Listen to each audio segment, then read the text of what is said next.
Hello बच्चों, Degana online study channel में आप लोगों का बहुत बहुत स्वागत है। मैं राकेश सांगिड आप लोगों को फिजिक्स का एक बेहतरीन प्लेटफॉर्म अवेलेबल कराने के लिए प्रयासरत हूँ।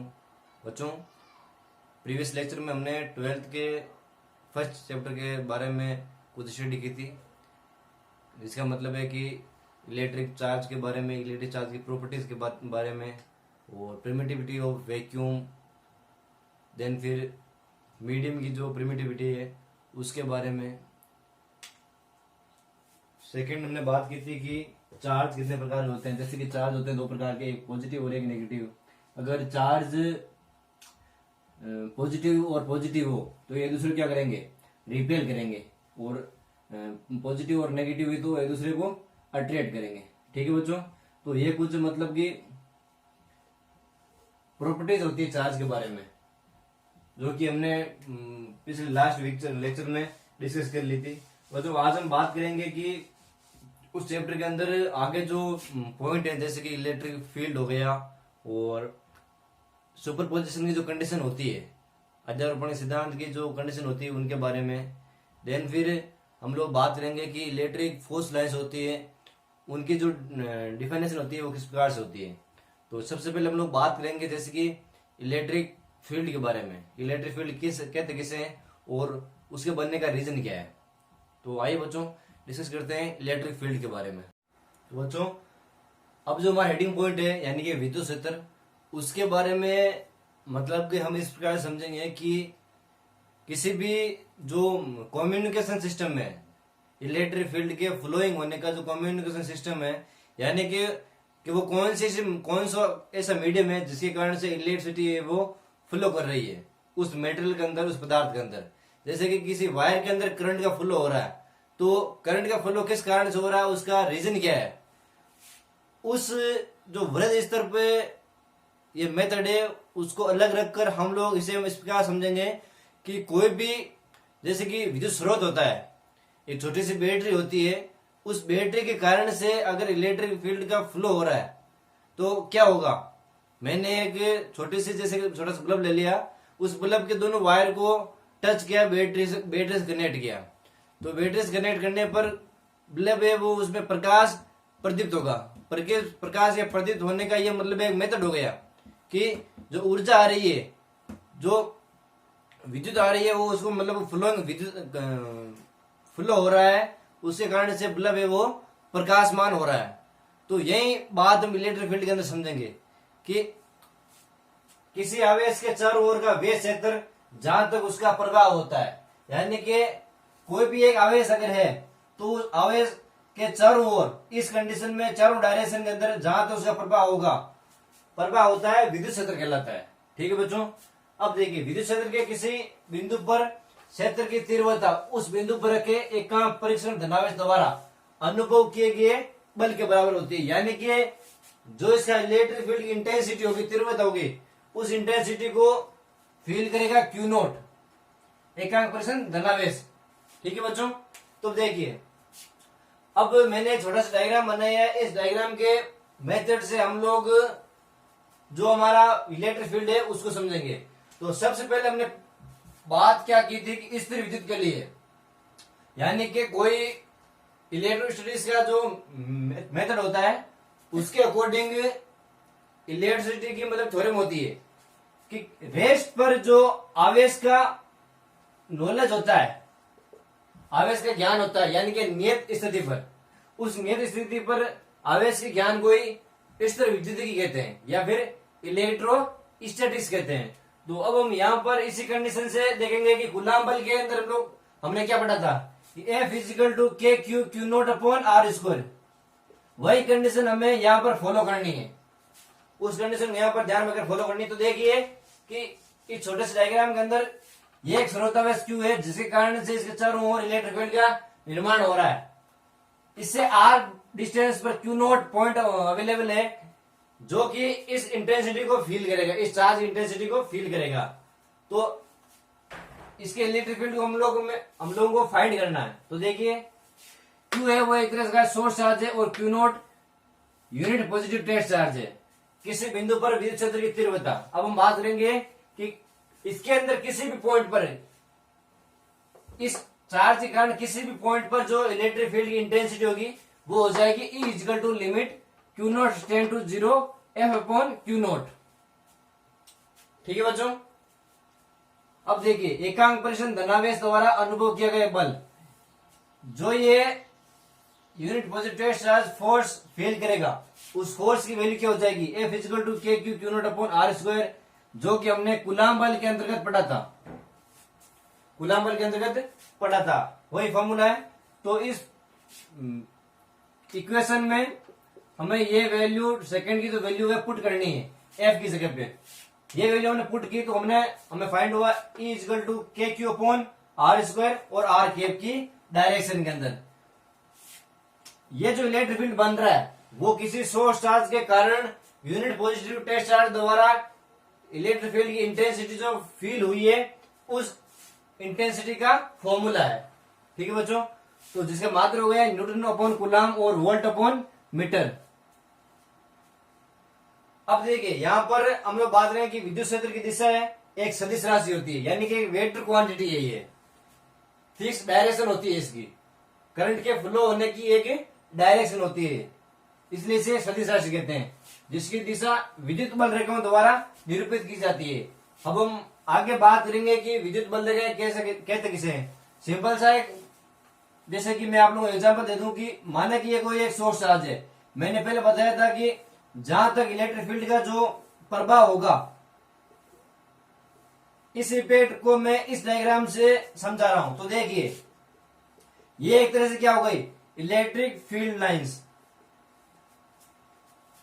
इलेक्ट्रिक फील्ड लाइंस हो गई। तो ये इलेक्ट्रिक फील्ड लाइंस क्या कर रही है, इसकी डायरेक्शन को प्रदर्शित कर रही है, दिखा रही है, जिसकी वजह से हम लोग ये कह सकते हैं कि विद्युत क्षेत्र है वो एक सदिश राशि है।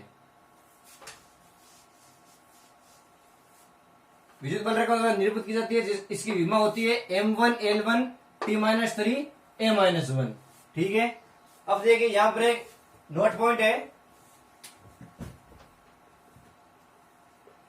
कि एक समान विद्युत क्षेत्र E में उपस्थित एकांक परिक्षण धनावेश Q नोट पर लगने वाला विरोधाभासी बल, विरोधाभासी बल होता है वो होता है F equal to Q naught E, यानी कि हम इसे इस माध्यम से देख सकते हैं। यहाँ पर क्या फॉर्मूला हो गया देखिए E equal to F upon Q naught.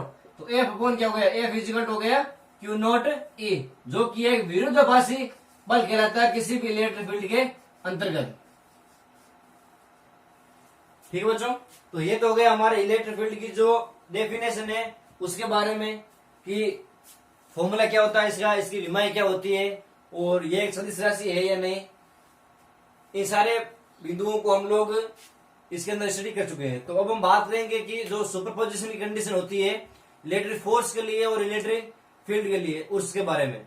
तो आइए बात करते हैं इलेक्ट्रिक।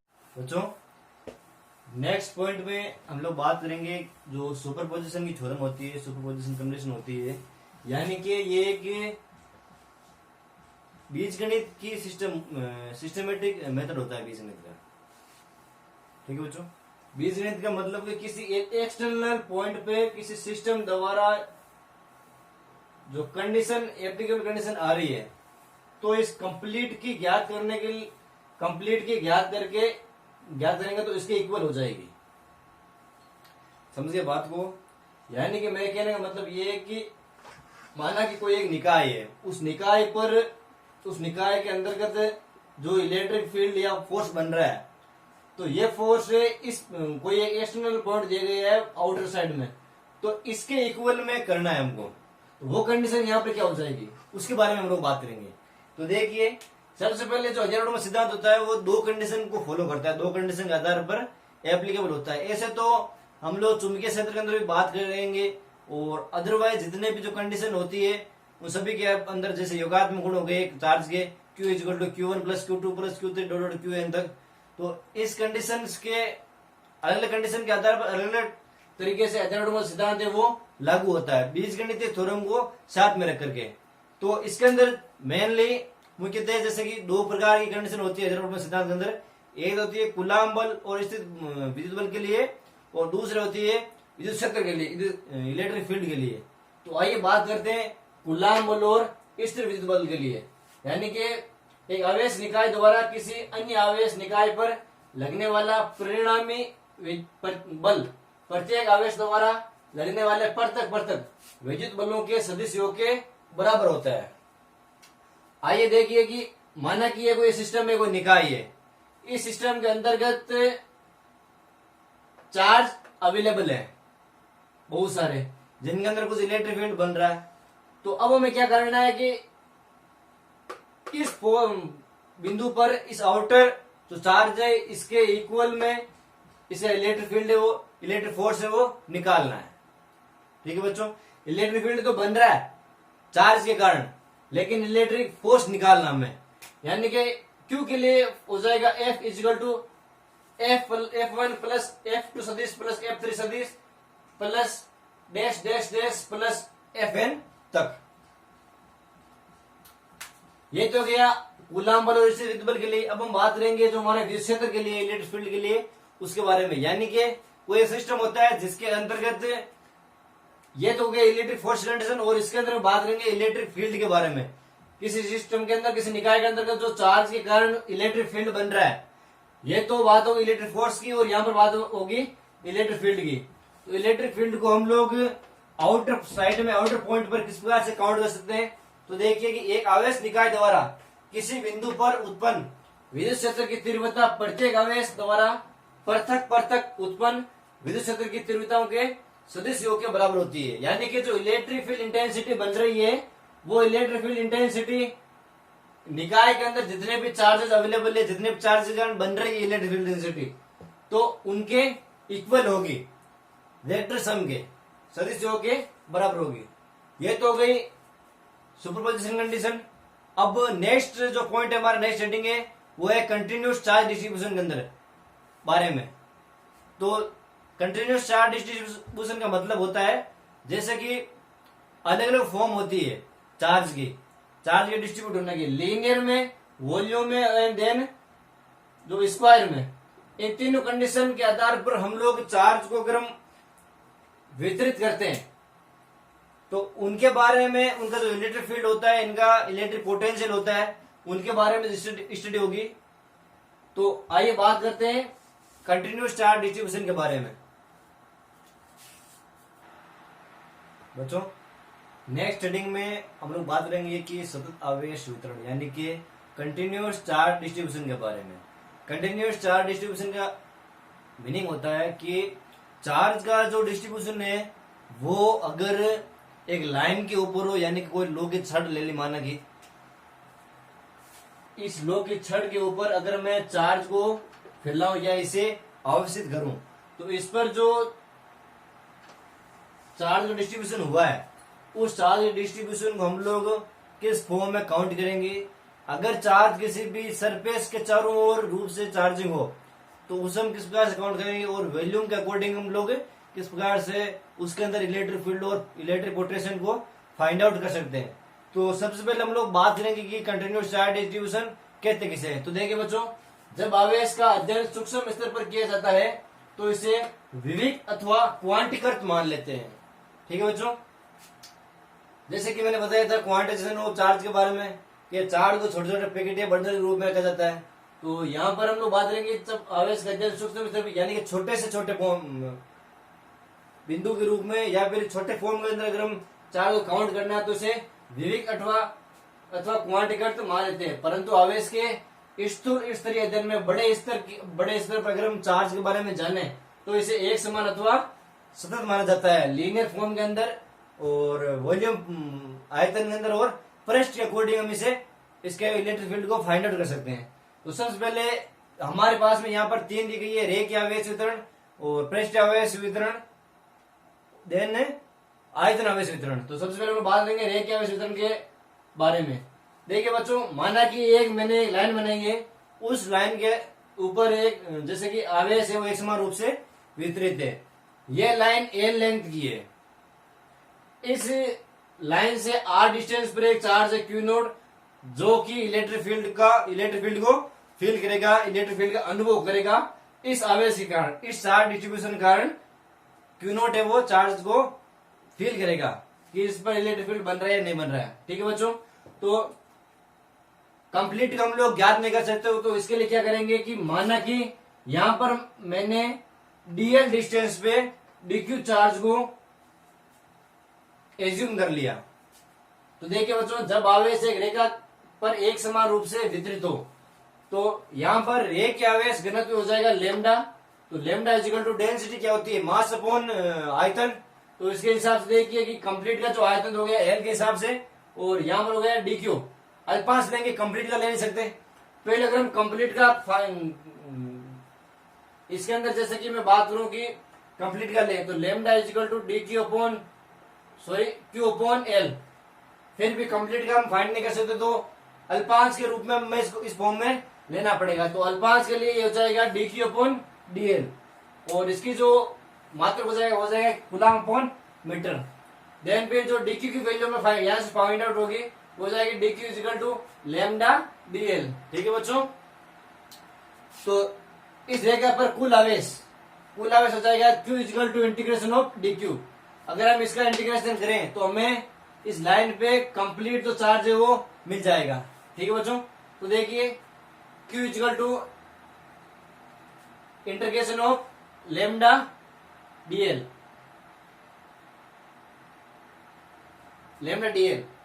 इलेक्ट्रिक फील्ड के लिए E equal to K Q upon R square, ये फॉर्मूला होता है।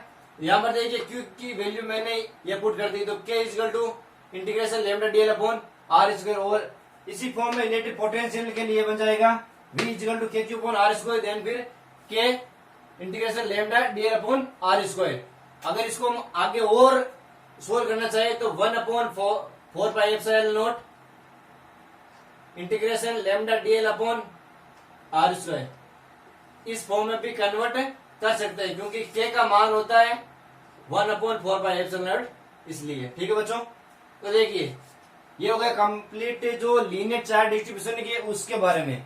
सेकंड हम बात करेंगे जो हमारा पृष्ठ आवेश घनत्व है उसके बारे में। तो देखिए पृष्ठ आवेश घनत्व की जो थ्योरम होती है वो किस प्रकार से लागू होती है, किस प्रकार से लागू नहीं होती है।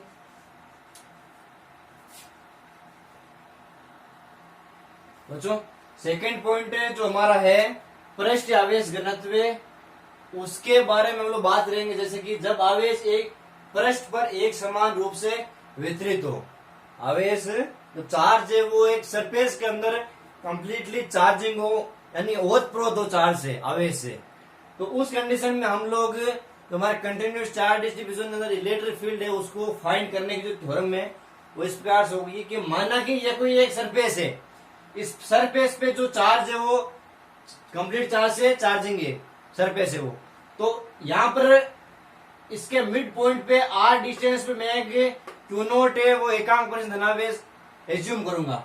इस फोर्स के एज्यूम करने पर जो फोर्स यहाँ पर जो चार्ज बनेगा उस चार्ज के लिए मैं मतलब कि एक अल्पांश जो डीएस है, कंप्लीट का जो क्षेत्रफल हो गया वो तो हो गया एस, और यहाँ पर अल्पांश को एज्यूम करेगा डीएस हो जाएगा वो, और इस अल्पांश पर जो चार्ज होगा वो हो जाएगा डीक्यू।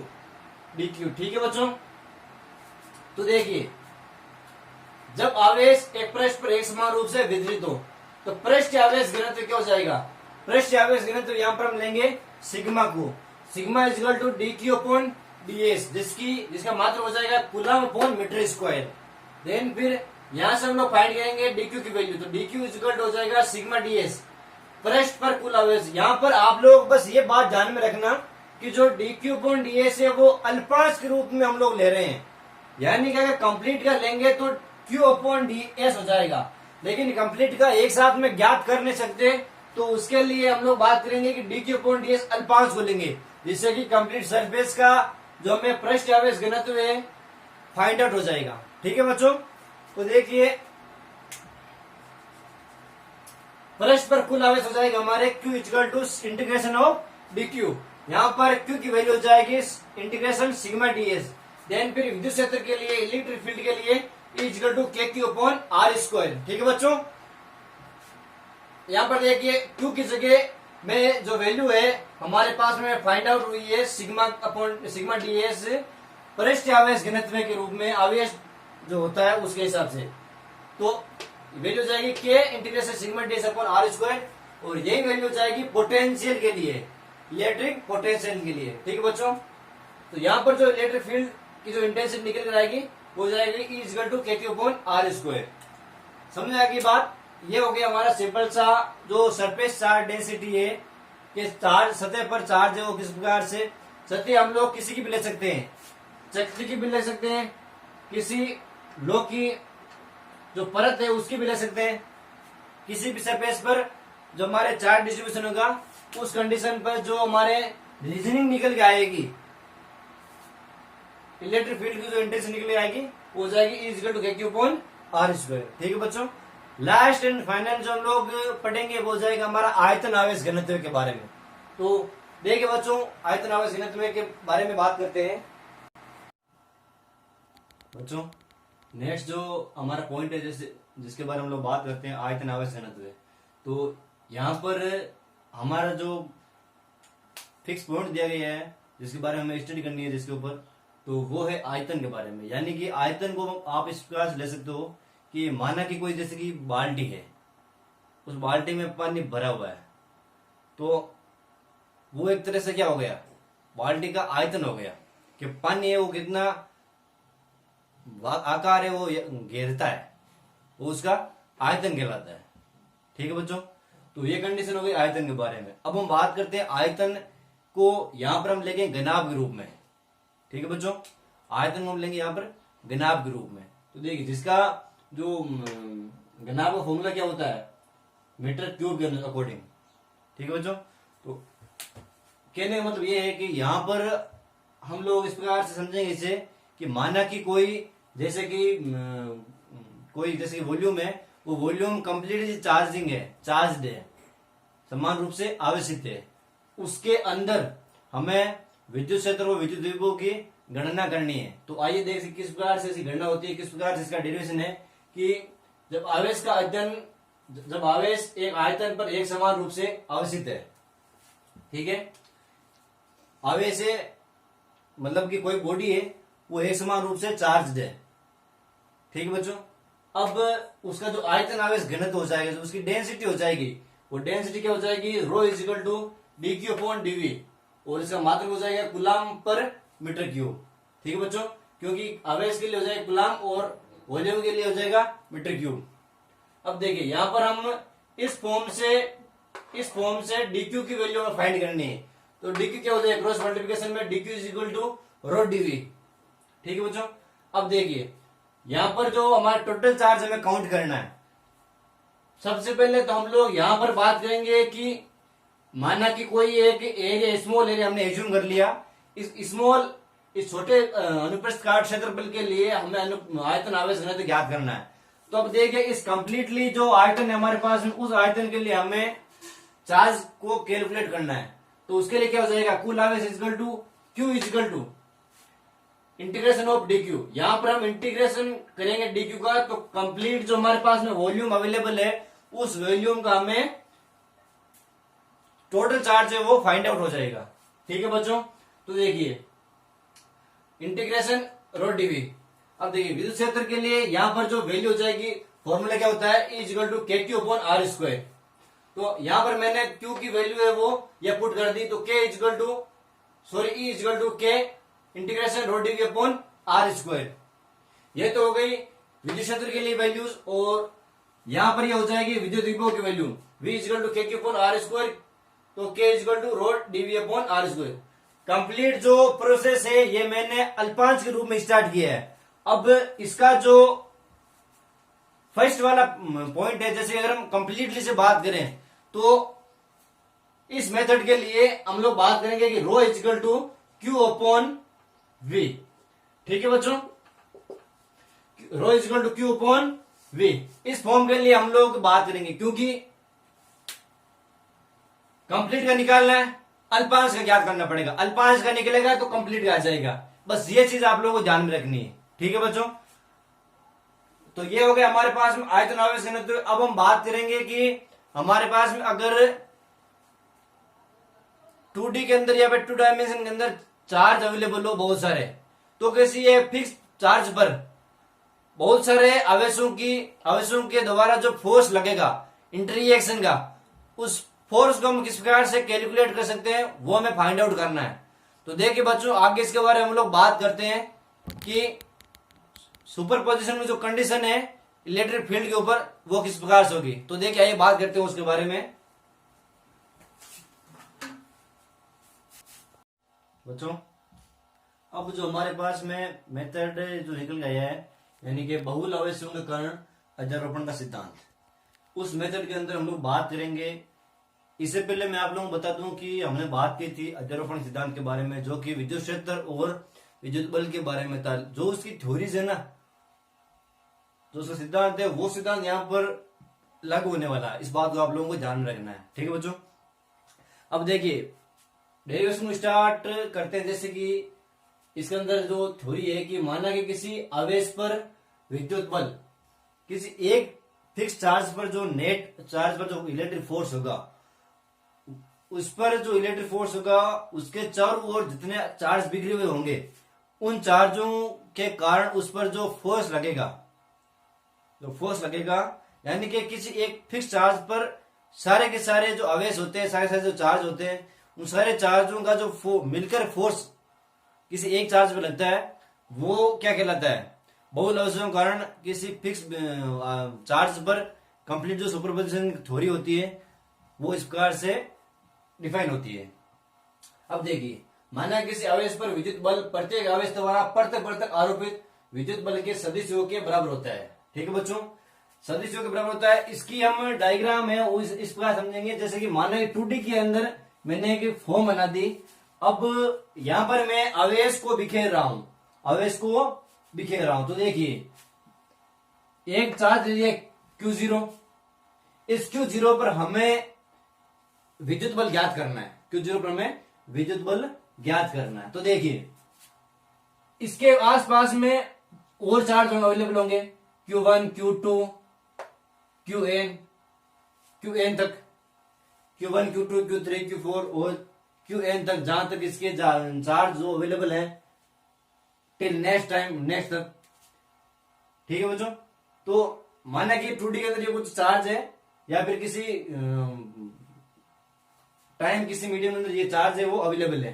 ठीक है बच्चों, इसके अंदर अब देखिए कि जो डायरेक्शन है ओरिजिन से वो हो गई R0 सदिश। इस आवेश से ओरिजिन से इसकी जो डिस्टेंस है वो हो गई R1 सदिश, और Q2 से जो ओरिजिन से डिस्टेंस है वो हो गई R2 सदिश। ठीक है बच्चों, यानी Q1 से डिस्टेंस हो गई R1 सदिश, Q2 से हो गई R2 सदिश। देन फिर लास्ट जो हमारे पास वैल्यू फाइंड आउट होगी, जैसे कि जो Qn तक जाएगी, Qn तक जो आवेश है उन आवेशों की जो डिस्टेंस होगी वो हो जाएगी Rn सदिश। अब देखिए हमें काउंट क्या करना है, आगे जो हम वेक्टर को पढ़ेंगे तो उसके अंदर एक थ्योरी आएगी पॉलीगन लॉ जिसे हम कहते हैं। तो पॉलीगन लॉ क्या कहलाता है, जैसे कि कोई एक चार्ज होता है,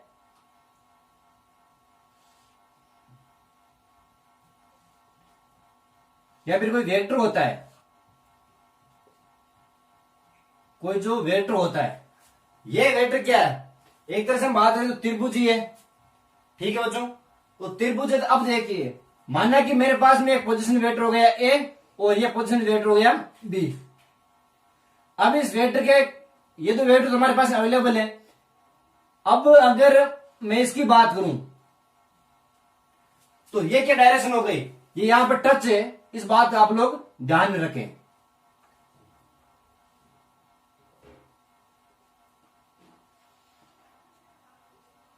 ठीक है बच्चों, ये यहां पर टच है और यहां पर एक फिक्स एरो बना हुआ है यहां पे, यानी कि ये तो हो गया जैसे कि तीर और ये होगी इसकी पूंछ।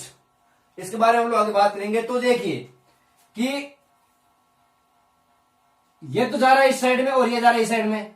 अब जो लास्ट वैल्यू मेरे पास फाइंड आउट होगी, यहां पर जो वैल्यू होगी वो हो जाएगी A सदिश प्लस B सदिश इजिकल टू C। ठीक बच्चों, पॉलीगन जो होता है वो इस प्रकार से निकल के आता है कि A सदिश प्लस B सदिश इजिकल टू C सदिश, क्योंकि हमारे पास में जो इसकी फिक्स वैल्यू है वो एरो के द्वारा फाइंड आउट हुई है। एरो पोजीशन वेक्टर जो होता है हमारे पास में, आप इसे पोजीशन वेक्टर के अंदर इसे और अच्छी तरीके से समझेंगे, क्योंकि यहाँ पर आप लोगों को बस ये ध्यान में रखना है कि जो हमारे पास में डायरेक्शन होती है, अब देखिए कि Q1 से जो Q2 के Q0 के बीच में डायरेक्शन होगी वो हो जाएगी कि यहां से डैश डैश से लेकर के Q0 तक और फिर आगे सो जाएगी। तो R01 इसकी हो जाएगी डायरेक्शन। Q1 से Q0 के बीच में जो डायरेक्शन होगी वो हो जाएगी R01 डायरेक्शन, R01 सदिश वेक्टर के हिसाब से। अब Q0 पर Q2 के अकॉर्डिंग हम लोग डायरेक्शन फाइंड आउट करेंगे। वो डायरेक्शन हो जाएगी R02 के अकॉर्डिंग, R02 सदिश के अकॉर्डिंग हो जाएगी। ठीक है बच्चों, हमें मतलब कि ये जो डायरेक्शन निकल के आई है या फिर जो वेक्टर निकल के आ रहा है उस वेक्टर का बस एक ही फिक्स जैसे कि एम है, वो एम इस प्रकार से है कि हमें जो इलेक्ट्रिक फोर्स है वो काउंट करना है। आप इस फोर्स को कूलॉम्स लॉ के अकॉर्डिंग समझ सकते हैं। कूलॉम्स लॉ क्या कहता है, जैसे कि दो चार्ज अवेलेबल है, उन दो चार्ज के बीच में जो डायरेक्शन है, तो कूलॉम्स लॉ के according F equal to K Q1 Q2 upon R square, यानी कि जो दो आवेशों के मध्य लगने वाला फोर्स होता है वो फोर्स आवेशों के गुणनफल के समानुपाती होता है और इनवर्सली प्रोपोर्शनल होता है उनकी बीच के डायरेक्शन के स्क्वायर के, यानी उनके वर्ग के व्युत्क्रमानुपाती होता है। देन फिर जो हमारे पास में वैल्यू होती है के की वैल्यू हो जाएगी 9 इंटू 10⁻⁹। ठीक है बच्चों, ये फोर्स निकल रहा है कूलम्स लॉ के अकॉर्डिंग, जिसका मतलब है कि दो आवेशों के बीच में, तो यहां पर क्या है, यही दो आवेश है, इनके बीच में डायरेक्शन हो जाएगी R01, अलग अलग के लिए अलग अलग हो जाएगी। फिर हम बात करते हैं Q0 और Qn के लिए, जो हमारे पास में लास्ट वैल्यू है जहां तक हम बात करेंगे, जितने चार्ज अवेलेबल है जैसे कि, तो उनके लिए क्या हो जाएगी R0n। अब देखिए यहां पर हम बात करेंगे कि जो फोर्स निकल के आ रहा है दो चार्ज के बीच में वो क्या है, तो देखिए बिंदु आवेश Q0 पर Q1 के कारण लगने वाला बल क्या है, तो देखिए F01 हो जाएगा Q0 पर Q1 का जो कारण फोर्स लगेगा उसका मान। F01 सदिश इक्वल टू के Q0 Q1 upon modulus R01 का होल स्क्वायर। ठीक है बच्चों, R01 का मोड स्क्वायर। ठीक है बच्चों, अब देखिए R01 कैप जो इसकी डायरेक्शन को शो कर रहा है, ये फॉर्म जो मैंने बताई है आपके पॉलीगन लॉ के अकॉर्डिंग, तो इस लॉ को आप लोग बात समझेंगे अगले वाले चैप्टर के अंदर। जो पोजीशन वेक्टर हमारे पास में निकल आएगा कि उस पोजीशन वेक्टर की जो डायग्राम है वो किस प्रकार से बन रहा है, और यदि दो एरो इस प्रकार से निकल रहे हैं तो इसके बीच में जो तीसरा एरो आएगा उसकी जो वैल्यू है किस प्रकार से फाइंड आउट होगी। तो सिंपल से थोड़ी आप कूलॉम्स लॉ के अकॉर्डिंग इसे समझ सकते हैं, ज्यादा लोड लेने की इसमें जरूरत नहीं है। फिर हमारे पास में तो समीकरण निकल आएगा फर्स्ट, देन फिर हम बात करेंगे सेकंड समीकरण के बारे में। आवेश Q0 पर Q2 के कारण बल जो कि निकल के आ जाएगा F02 सदिश इक्वल टू के Q0 Q2 upon modulus R02 का स्क्वायर, देन फिर डायरेक्शन हो जाएगी R02 कैप। इसी प्रकार से Q3 पर Q4 पर Q5, देन लास्ट टाइम जो हमारे पास वैल्यू फाउंड आउट होगी Qn तक, उसके बारे में बात करेंगे। आवेश Q0 पर Qn के कारण बल, तो देखिए F0n सदिश इक्वल टू के Q0 Qn upon R0 modulus R0n। यहां पर जो फोर्स हो जाएगा टोटल फोर्स वो हो जाएगा F0 सदिश इक्वल टू F1 सदिश प्लस F2 सदिश प्लस F3 सदिश F4 सदिश अगले चार्ज के लिए, फिर जहां तक जो हमारे वैल्यूज है प्लस Fn सदिश तक। ठीक है बच्चों, यहां पर जो हमारे पास में वैल्यूज फाइंड आउट हुई है, जैसे कि F01 सदिश, F02 सदिश और F0n सदिश। ठीक है बच्चों, n तक वैल्यूज है हमारे पास में, तो ये हो गया इनके अंदर जो वैल्यूज है, यानी कि इस जो हमारे पास इक्वेशन फाइंड आउट हुई है इस इक्वेशन के अंदर इन सारे इक्वेशन को हम लोग वैल्यूज को पुट करेंगे।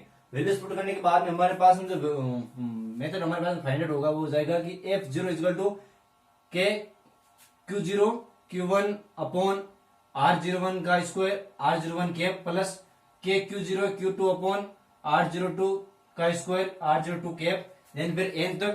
और यहां पर हम लोग कंप्लीट में से k को बाहर निकाल लेंगे, क्योंकि k सभी के अंदर जो इस तरह के वो क्या है सेम है, समानुपाती इस तरह के वो सेम है, तो कांस्टेंट है जिसकी हम बात करते हैं। कॉमन है तो कॉमन लेने के बाद में k को बाहर निकाल लेंगे और इसके अंदर जो वैल्यूज होगी इनको एज इट इज रखेंगे।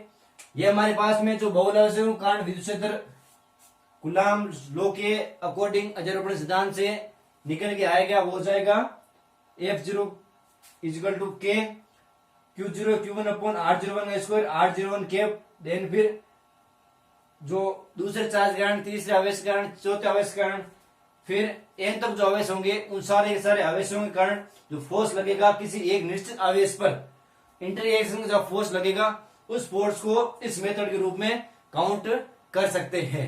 ठीक है बच्चों, तो ये तो गया बहुल आवेश के कारण विद्युत क्षेत्र। अब हम बात करेंगे जो हमारे पास में किसी बिंदु आवेश के कारण जो इलेक्ट्रिक फील्ड का क्राइटेरिया फाइंड आउट होगा या प्रोड्यूस करेगा, जनरेट करेगा वो इलेक्ट्रिक फील्ड, उसको हम किस प्रकार से काउंट कर सकते हैं, फाइंड आउट कर सकते हैं, उसके बारे में डेरिवेशन और थ्योरम को आगे पढ़ेंगे। तो आइए बात करते हैं बिंदु आवेश के कारण उत्पन्न विद्युत क्षेत्र के बारे में।